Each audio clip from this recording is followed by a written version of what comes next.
Hello fellow math enthusiasts and learners of mathematics. This video is about the distributive law. There is one such monster in maths, and in this video I'm trying to make sense out of the distributive law using plain multiplication with very straightforward numbers, and of course I'm going to take it to the algebra level.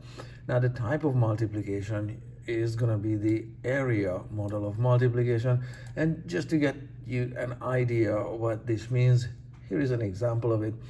There's a blue rectangle 12 times 10, that's its size, and from it a white rectangle is missing whose size is 6 by 10. 6 by 10 don't appear on this page, don't worry about it. But so you can multiply numbers like you calculate the area of a rectangle, length times width. So multiplication it is. In algebra book, math book, whatever resources, you can come across the distributive law or the distributive property, although it's not really a property. However, that's just how numbers work. You may come across it formatted this way, written with A's, B's, and C's, and if this color coding is confusing and vibrating and visually irritating your brain, don't worry about it. Millions of people have the same problem. So let's take a look at something more understandable. So let's take it to the multiplication level. A one-digit number with a two-digit number, and I chose a two-digit number purposefully. So 6 times 12. You may just simply recall your multiplication table facts that it's 72, but that's not where I'm going with it. Yes, the product of these two factors need to be calculated, but how? If I may insert here a shape such as a freehand line. So here you see 6 was multiplied with the 10. That's I'm trying to draw an arrow there. And then 6 again was, freehand line. 6 again was multiplied by the 2. 6 times the 10 and 6 times the 2. And then it was the products of these were added up to calculate 72. This is one way of looking at multiplication, and these arrows, this number with this number, that number with that number, might look familiar from algebra books, and yes, that's not coincidental. So also known as the FOIL method, first out whatever, last in whatever, something like that. So the one-digit number here critically was multiplied with the one-digit number was multiplied with the tens digits, and let's make that one red, and then the one digit was multiplied with another one digit. So this two-digit number was split up into tens and ones. So there is the tens and this is the ones. So that's the logic with this multiplication here, how 72 can be calculated. Okay, how is this an area of anything? Well, I can just draw a rectangle that happens to be 6 times 12, and out of it I can make a 6 times 10, I don't know, square, whatever, and that's shaded here green. So those would be the 6 times 10, that's corresponding to this one. And then here is the 6 times 2, that's these squares here. So the number of squares are just counted into chunks because multiplying by 10 is easy. That's why it's split into tens and ones. Now if you look at the sides of these and say you don't know that the green is 10 units long, but you do know that this is 6 units here this way and 2 units at the end here. Now the length of this side is A. It could be 10 units, it could be 20 units. I know I only drew 10 units, it could be 5 units. This number can be any other number other than 10. I can make it, I don't know, different color, just any number. So the length of this rectangle is now A plus 2 on this side here, the long side, A plus 2, and the other side is 6. the area of this rectangle is still length a, whatever number, plus 2. Maybe I'm gonna just get rid of that color because it's not looking good on the screen. So this side is a plus 2 and this side is 6, and the area of a rectangle is still length times width. Again, we're multiplying a one-digit number with a possibly two-digit number. It could be, again, if this one is 5, then it's still a one-digit number, but that's not the point. The point is that an unknown and a known are kept in mind as such, and they're not united. So the length and width are 6 and a plus 2, and when the two are multiplied, you have exactly the same steps to do. This one gets multiplied with that one and gets written down here, and then again this number gets multiplied with that other number, and the product of that gets written down here. Now 6 times 2, that's calculable, that's 12, but 6 times a, well, that a can be again whatever, just gets written down as such because it just may or may not be known what a exactly is. But the same logic here is applied as we're dealing with this one-digit number times a two-digit number.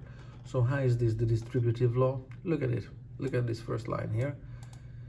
A times b plus c is exactly the same thing as 6 times a plus 2, and a gets multiplied with b and gets written here, and then a gets multiplied with c and gets written here. That's all the distributive law is about. So there, that's how it looks when it's applied to a rectangle, for example. Now I can take it to one other level, just a little bit more complicated. What if instead of a one-digit number and a two-digit number, we do it with a two-digit number multiplied by a two-digit number? Then what have we? Exactly, this is what's written here. A two-digit number would be 14 and by 17, and again we're multiplying everything with everything. So the first tens digits gets multiplied with the second number's tens digit, and then the same tens gets multiplied with the second number's ones. I know those arrows are really ugly, sorry about that. And then I'm just going to speed it up a little bit. This 4 gets multiplied with first with that 7, and sorry, that 4 gets multiplied with first with that 10, and that's written down here. And then this 4 gets multiplied with this 7, and that's finally written down here. So you see the products are all tallied up and accounted for. And the 10 times 10, the 10 times 7, everything is there. So when the products are summed up or added up, everything is there. 10 times 10 is 100, 10 times 7 is there, so everything is there. It's 238. A two-digit number with a two-digit number has 4 products before they can be added. The same is represented here with this model. It is 17 columns and 14 rows, just like that, and maybe this way it fits. And it's clear from this model that here is 10 times 10, I made it green. Here is the 10 times 7, here is the 10 times 4, and here is the white, is the 7 times 4 part. And when everything is added up, it's 238 squares. Now, if this part here is a, instead of 10 squares, again, this could be 20, 30, 1,000, a million, or just 5. It's unknown, it can be any number. Likewise, this side of the rectangle is also a, because that's just replacing the same 10 squares here, and that's 7. Now the length and width of this rectangle is a plus 4 on one side and a plus 7 on the other side. That's exactly what's written here. You have a plus 4 here and a plus 7 there. So what do you do in algebra with two brackets? That's written here on the next page. You have four products made exactly in the same way as we did with this kind of multiplication here. The tens digits with the tens with the ones, etc. Exactly the same story happens here. So first,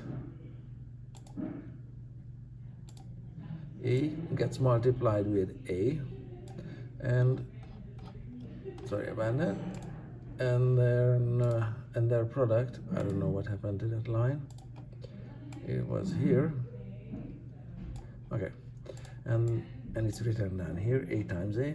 Next one, A times 7, the first A times 7, and it's written here. And then we have 4 times A, that A, that's written there. And then we have 4 times 7, and that's written there.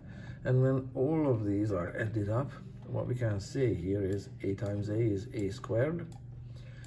This is A times 7, or 7A, and then we have 4A, and then we have 4 times 7 is 28. And what we can do here at the end is we can combine these products, these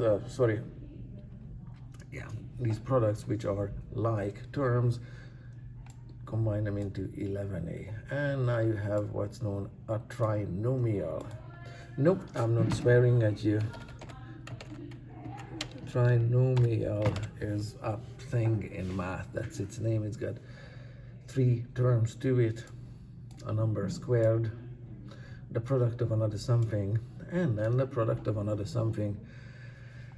And this is also how the distributive law is sometimes written, when an expression in a bracket is multiplied with another expression in a bracket. So if this one is replaced by A plus B and C plus D, then you can make up your combinations of letters, whatever, and yeah, it can be, algebra can be written with letters exclusively, with no numbers in it. So that's how the distributive law works with the area model of multiplication. That's where this distributive law is coming from, and whenever you're working with it, just think about these rectangles and multiplying 2-digit numbers with 2-digit numbers, or 1 digit with a 2-digit, something like that.